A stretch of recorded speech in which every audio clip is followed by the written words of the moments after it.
Hello and welcome to the Seas of Havoc unboxing.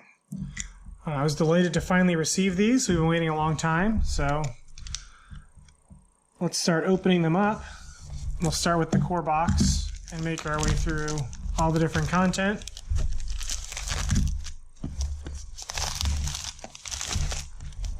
For those of you unfamiliar, Seas of Havoc is a deck building and worker placement game with naval combat. So you'll see we've got the grid and the playmat below us.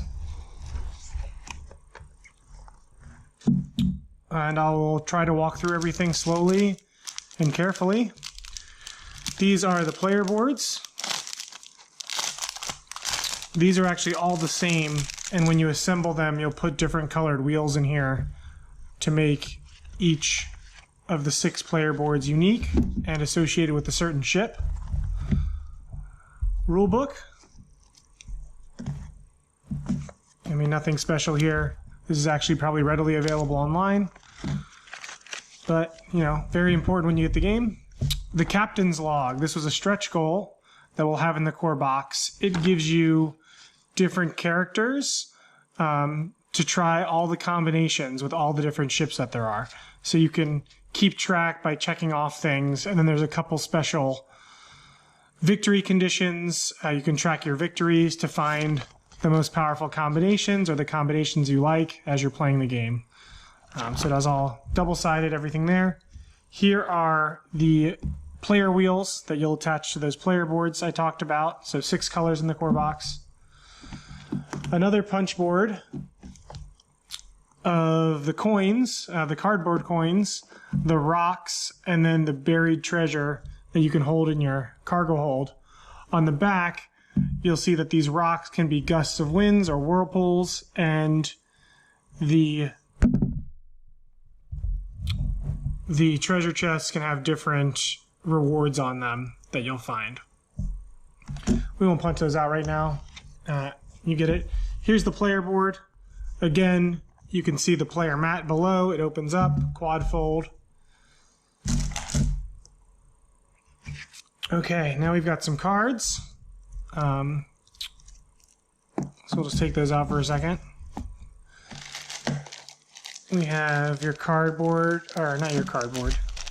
We have your wooden tokens, bags for storage and making each player, coordinate dice, very rarely used, but you'll notice on the board you have white and black dice, which will you roll them to set starting positions and things like that.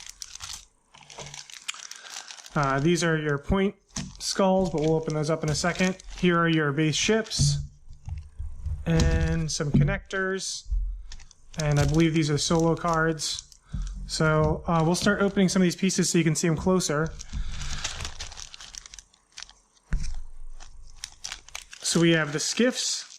These are your workers that you place on worker placement spots on the board. So unlike our prototype, these are thick enough to stand up, so we won't have the same problem we did running all these demos that we've been running, where we've been laying these flat. These were made to stand up, and now they can. In the core box, you have the six core ships. Again, now that they're all finished, they are all unique laser etchings and sort of shapes to represent the type of ship that they are. And so you can see which way they're oriented, which is important on the grid. So here's all your base ships. Here, I'll move this box out, and I'll just start stacking pieces up as we go.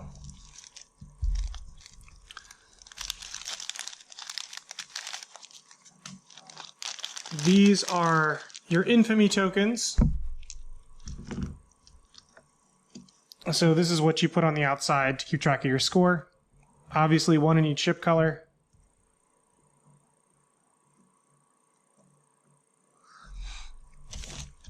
One of the things that I think came out excellent in production, it may have added to the production a little bit, but we have really neat cannonball tokens.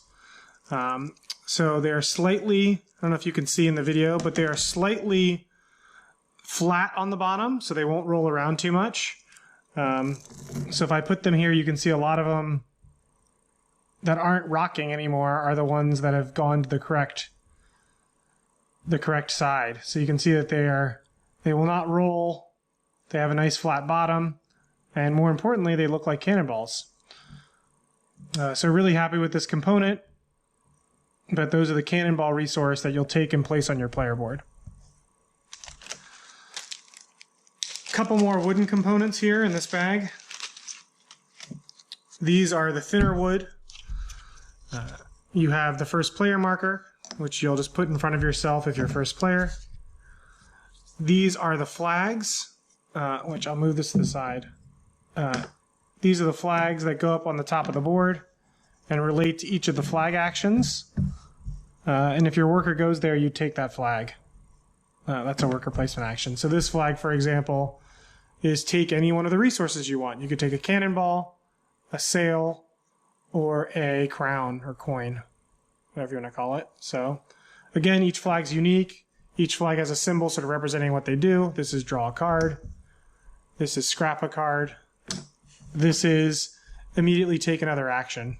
So you get to take 2 turns in a row with that flag. Those are the flags. Other things in this bag, these are the connectors to assemble the player boards. Now we'll start opening the cards. We'll do the solo cards first.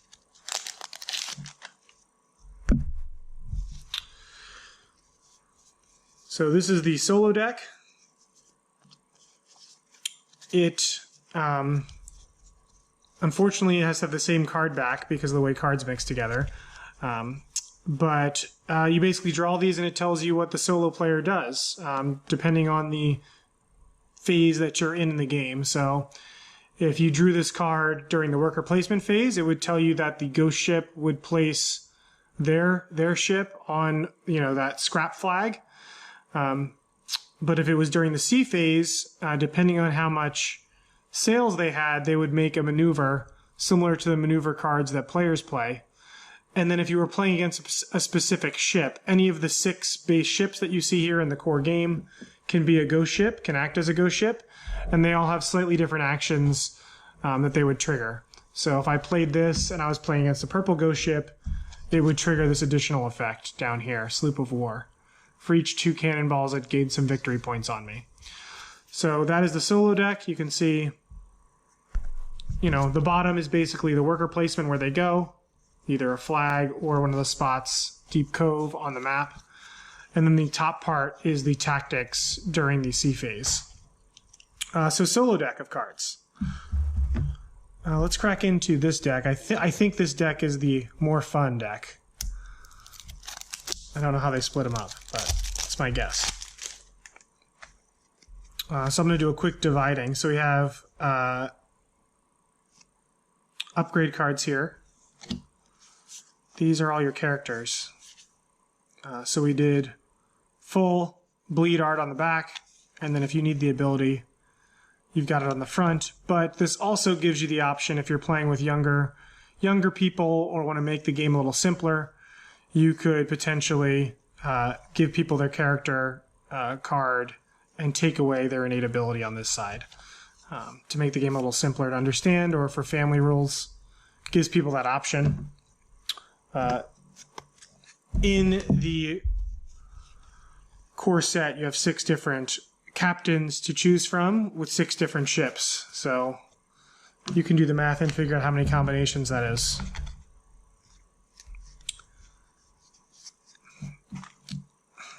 The rest of these, it's not that interesting. The rest of these are the damage cards. How many damage cards you use in the game is how long you can adjust how long the game will last. We have a normal recommendations, but we gave you plenty of damage cards for however many players you're playing and however long you want the game to last. This is your stack of damage cards. I'll put those back here off to the side. Those aren't that interesting. These are all the character ability cards for each captain. So when you pick a captain, you get these 2 ability cards are shuffled into your starting deck. So you've got the Pirate Queen. You can see the character names on the bottom. Rally of the Flags, Extortion. In previous videos, I've been told that I go through cards too quickly, so I'm trying to go a little slower so everyone can see each card. The Boarding Party, Hunt the Bounty, this is the Corsair. Now we're on to the Rebel.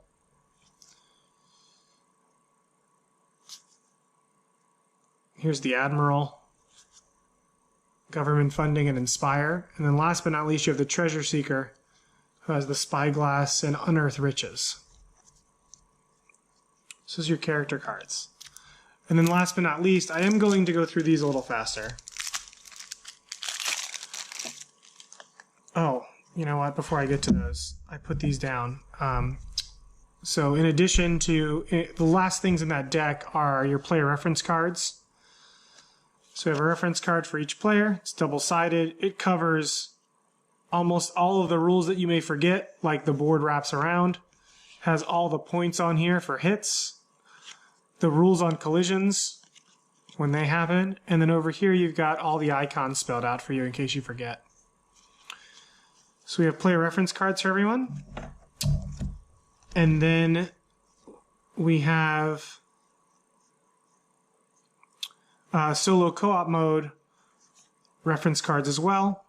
The reason we have extra of these is because if you so desired, you could take your ghost ship, and we have our ghost ship art, and you could make this a ghost ship and mark it with a ghost ship. So if you're playing co-op, 2 players versus 2 ghost ships, you could do that. You could use these extra cards for that. But this also lays out the solo co-op mode and also reminds you, even in the main game, of the main phases, which is the island phase and then the sea phase.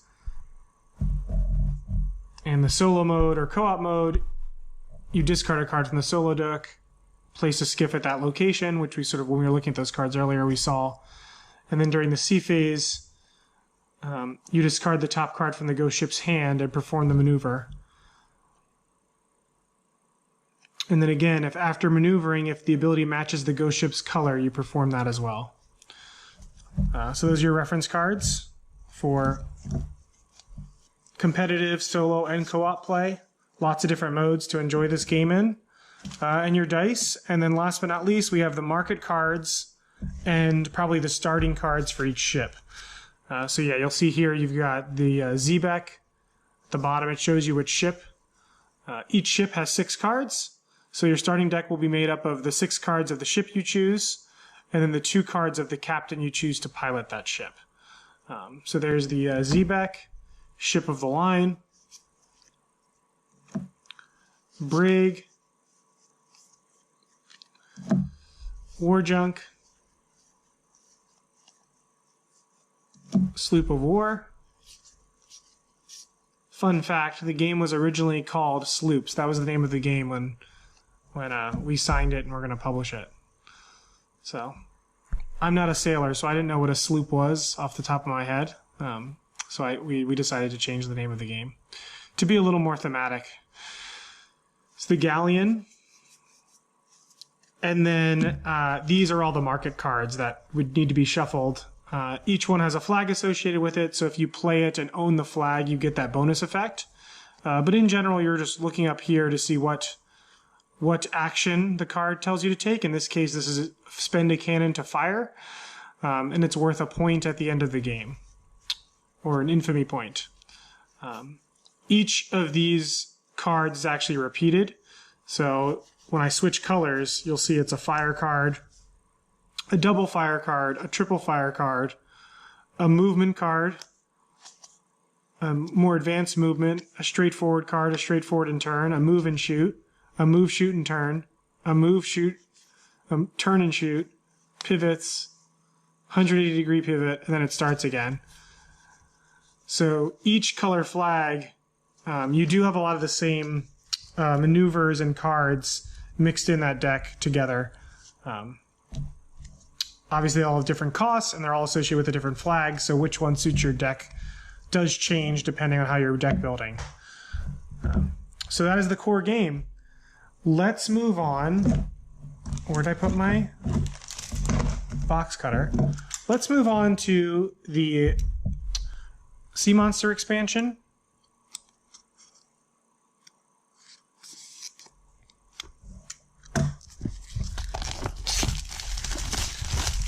This is free for all Kickstarter backers, so if you're watching this video and you're a Kickstarter backer, you're getting this. This is the first time we've had this printed. This wasn't something we printed before the Kickstarter. So this is just your quick laydown of the new captains that come in this box. And the contents and credits. And then on each page, it lays out how each sea monster works. So you've got the sharks, the kraken, and the serpent all in this little booklet.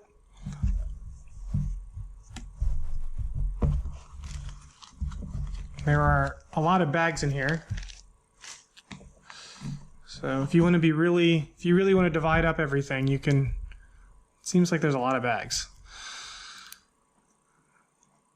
So here is the extra content. Oh my gosh, I think I just blew that. Oh, I got it. The little tear string. So here are your sea monster cards. You've got the kraken, who spawns tentacles, attacks with those tentacles, makes you discard cards with those tentacles, deals damage to you. So this is a small little deck you would shuffle. You can play with multiple sea monsters, and the sea monster activates based on the rule sheet that you have in play. So, at the end you can get additional points for shooting the kraken's tentacles, ramming the kraken's tentacles or its head. But obviously shooting the head is worth the most points, and it actually removes all the kraken pieces. But if you shoot a tentacle, you draw and resolve a kraken card. So, you'll be drawing these and spawning more tentacles, seeing if the tentacles lash out and attack you. The serpent acts a little bit like the snake game from the old computer or calculator game, where it moves forward one space primarily, shoots lightning, and thrashes its tail, so it can shoot really far across the board. And then these cards have it turn. So it moves around and it's turning and boxing you in, and pieces are added to its tail as it moves on. Here are the character cards for the two new characters, or captains, I should say, in the Sea Monster expansion. Both of them require that you play with sea monsters, obviously, in that game. So you have the Sea Witch, who has an Eye of the Storm card and a Command the Deep card. And then you have one of my favorite looking characters, the Monster Hunter, who has a Harpoon and a Thrill of the Hunt card as their special cards. Last but not least, we have the Sharks. The Sharks actually are a good sea monster to mix in with one of the other bigger ones that are on the seaboard, because these guys pester you during the worker placement phase. Sorry about the barking. My dog is apparently upset about something outside. So we have, you draw a shark card, and they tell you, they take up a worker placement spot. And if you want to go there, you have to suffer a penalty. So they act as sort of blockers. You can get points for shooing them away, I believe. But obviously they pop up on each location. They act sort of like a solo card, pop up there. And then we have the two new captains that are in the Sea Monster expansion, the Monster Hunter and the Sea Witch. In addition to that, in a Sea Monster expansion box, you will get all the unique wooden pieces and, of course, a silica gel bag for that. But you have the Sea Monster, or the Sea Serpent, who has 4 pieces to them. And as I mentioned, they move sort of like a snake. So they'll like turn, move, and then their pieces follow them, making sort of a wall. Then you have the Kraken. He's going to pop up all over the board with his tentacles.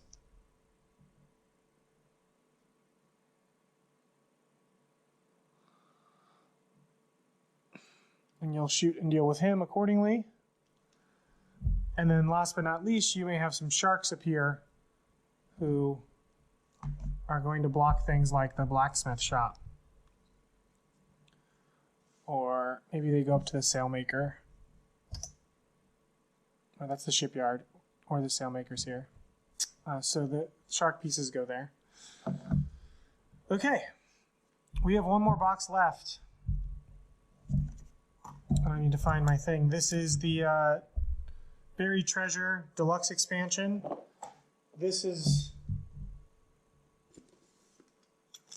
box basically has all of your upgraded components and things that you will add to your box.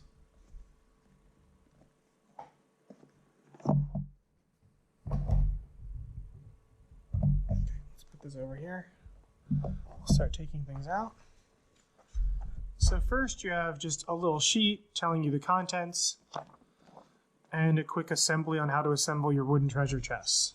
So if you've ever gotten like broken token stuff in the mail, that's sort of how the treasure chests are going to come in your box.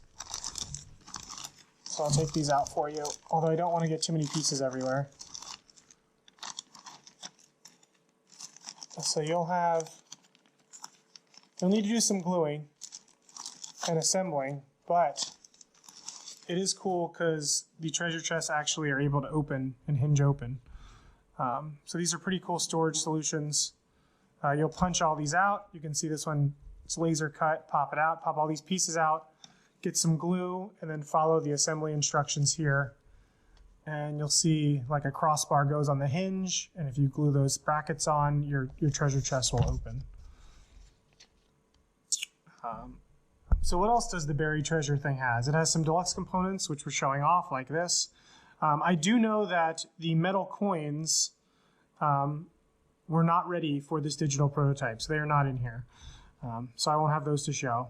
That's the one piece. They said, should we wait to get those to ship it? And I said, no, please ship everything you have so far so I can look it over. But this also has the extra character cards, extra market cards, 2 new ships, and skiffs, and basically 2 new ships to play and colors to enjoy.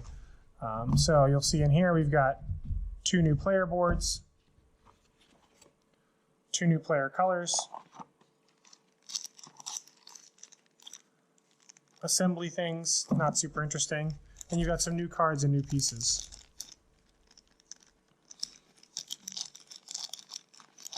I'll wait on that. So the characters you get in this the deluxe version are, you get the Salvager and the Terror. The Terror is sort of like a Blackbeard type. So there's the Salvager. There's the Terror. These are actually one of the few cards that I designed directly. I mean, I helped develop a lot of stuff in this game, but I actually proposed these market cards to the designers, and they liked them as a stretch goal. So I wanted to have this diagonal movement because there's a lot of times where you're chasing a ship and you're about to run into them, and introducing this diagonal movement, you're sort of veering off to the left or right.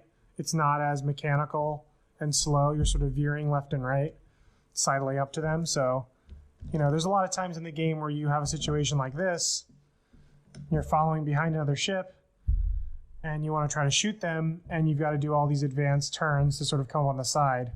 And these market cards let you do this without a collision and then fire. Or move, I mean, this one's just a move. This is a more advanced maneuver where you can actually move around someone in front of them to snatch a treasure chest potentially. And you've got this one, which is the more advanced sidle up and shoot. So we have those in each color, each flag color. And again, easy to introduce these into a game. You would just shuffle these into the market deck, and then you have a little bit more variation in the cards that can show up. These are the starting cards for the frigate and the flute, which are the 2 ships in this pack. They each have their own unique upgrades. There's the flute, shrapnel shot. Frigate has an arcing shot, with the cannonball coming down, arcing over a rock. It can fire over an object, which is cool. And then the ram for the frigate. So that is the Buried Treasure expansion. I hope that causing this mess has brought you guys all enjoyment and that you're excited about the game. I'm very happy to have this new prototype and version of the game. We will be taking this to PAX Unplugged. So we will have it with us for people who are interested in giving it a go as a demo or potentially photographing it and playing it and enjoying it. So if you see us at any conventions, and you see us carrying around this box, that'll mean Seas of Havoc is right there and ready to enjoy. So thanks so much for watching and backing this project. And hopefully everyone watching is excited and looking forward to this game. Thanks so much. Bye-bye.